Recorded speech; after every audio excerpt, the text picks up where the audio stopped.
Alhamdulillahi Rabbil Alamin Ar-Rahmanir Rahim Maliki Yawmiddin Iyyaka na'budu wa iyyaka nasta'in Ihdinas siratal mustaqim Siratal ladzina an'amta 'alaihim ghairil maghdubi 'alaihim waladdallin Alhamdulillahi hamdan katsiran tayyiban mubarakan fihi Alhamdulillahi ala ni'matil iman Alhamdulillahi ala ni'matil islam Alhamdulillahi ala ni'matil Qur'an Allahumma ij'alil Qur'ana rabi'a qulubina Allahumma nawwir hayatana bil Qur'an Allahumma nawwir qulubana bil Qur'an Allahumma arzuqna tilawatahu ana al-layl wa atrafan nahar Allahumma ij'alna min ibadika as-salihin Allahumma ij'alna laka dhakkarin Allahumma ij'alna laka syakkarin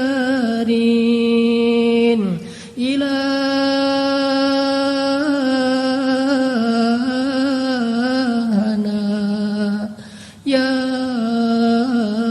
Allah ya Allah Allahumma ilaika aslamna wa bika amanna wa alayka tawakkalna wa ilayka anabna wa bika khasamna zalamna anfusana ya Allah zalamna anfusana ya Allah zalamna anfusana ya